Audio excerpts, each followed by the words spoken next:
Hello everyone, আসসালামু আলাইকুম। Welcome back to my channel. কেমন আছো তোমরা? আশা করছি ভালো আছো। তোমরা দেখছি রোজা রান্নাঘর উইথ ব্লগ। প্রতিদিনের মতো আজ আবারও চলে এলাম তোমাদের মাঝে নতুন আরেকটি রেসিপি নিয়ে। আজকে আমার রেসিপি থাকছে চিংড়ি পটলের তরকারি। ভিডিওটি স্কিপ না করে শেষ পর্যন্ত দেখার অনুরোধ রইল। আশা করছি তোমাদের ভালো লাগবে। চলো তাহলে দেখে নেওয়া যাক আজকের রেসিপি।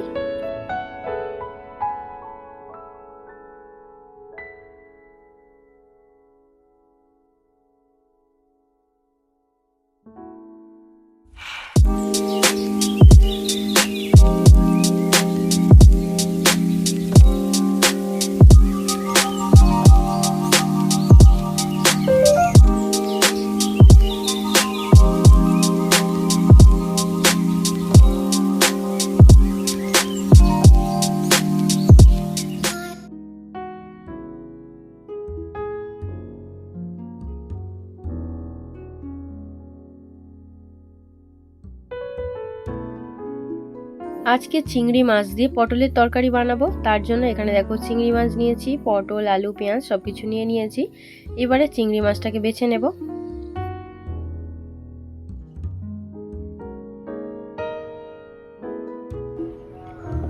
চিংড়ি মাছটা বেছে ধুয়ে নিয়ে চলে এসেছি। এবারে কেটে নেব পটল।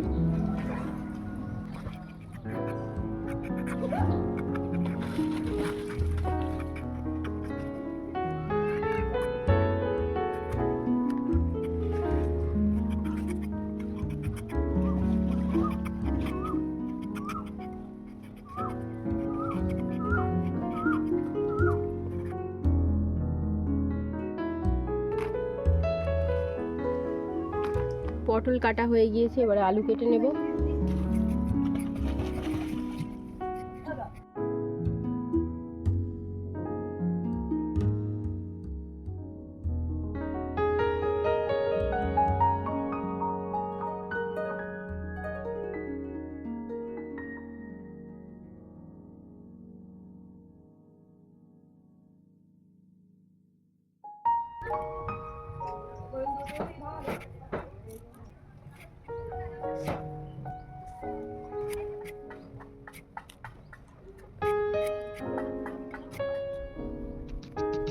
এবারে পেঁয়াজ কুচিয়ে নেব।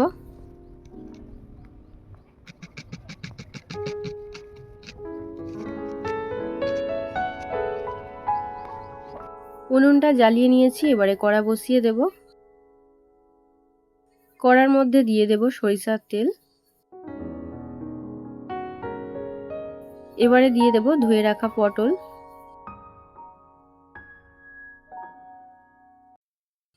পটলটাকে নুন হলুদ দিয়ে প্রথমে ভেজে নেব।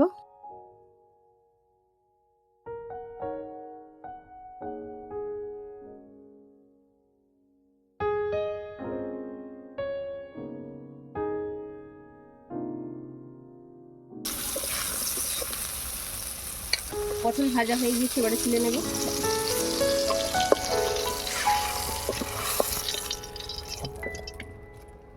এবারে আলুটা ভেজে নেব।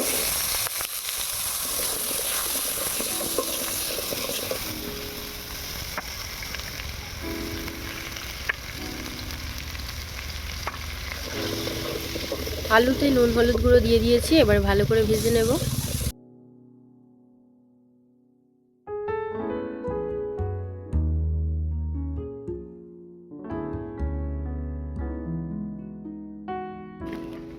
আলু ভাজা হয়ে গিয়েছে, এবারে তুলে নেব।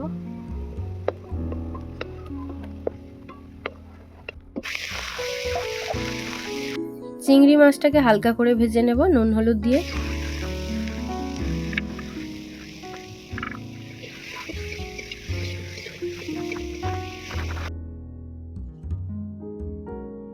চিংড়ি মাছ ভাজা হয়ে গিয়েছে, তুলে নেব।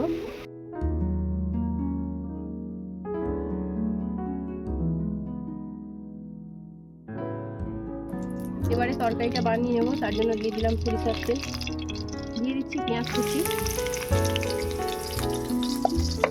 রসুন বাটা, আদা বাটা। আদা রসুন পেঁয়াজটাকে লাল লাল করে ভেজে নেব।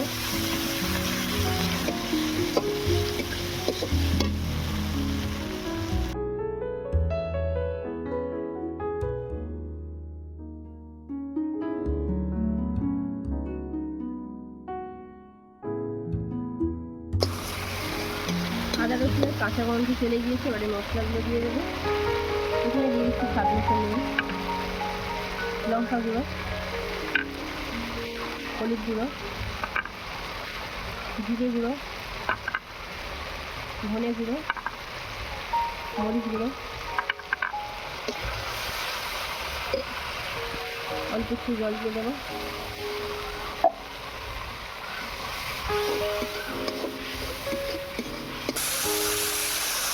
মশলাটাকে কষিয়ে নিয়েছি, এবারে দিয়ে দেবো ভেজে রাখা আলু পটল।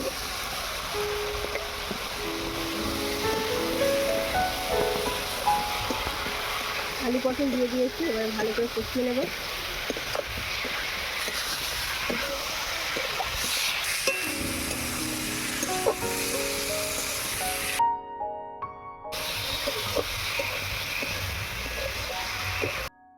আলু পটল ভালো করে কষিয়ে নেওয়া হয়ে গিয়েছে, এবারে ভেজে রাখা চিংড়ি মাছগুলো দিয়ে দিলাম, আবারও একটু কষিয়ে নেব।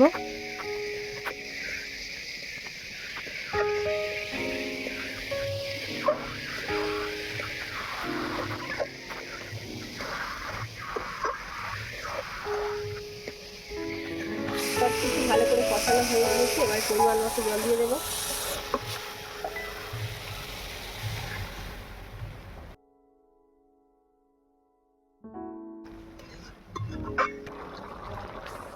পরিমাণ মতো জল দিয়ে দিয়েছি, এবারে ঢাকা দিয়ে সেদ্ধ করতে দেবো।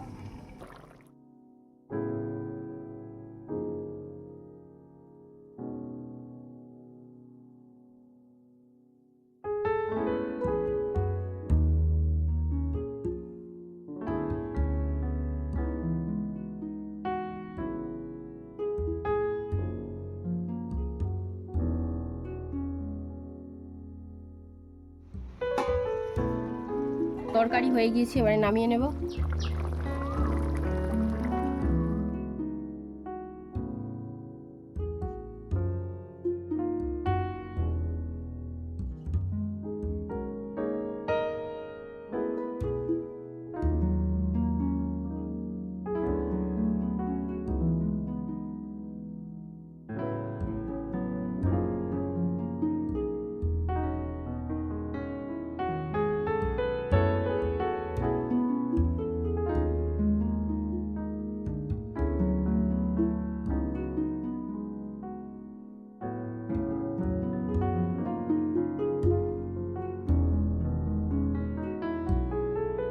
আমার আজকের রেসিপি তোমাদের কেমন লেগেছে অবশ্যই কমেন্টে জানাবে। যদি আজকের রেসিপি ভালো লেগে থাকে বন্ধুদের সঙ্গে শেয়ার করো।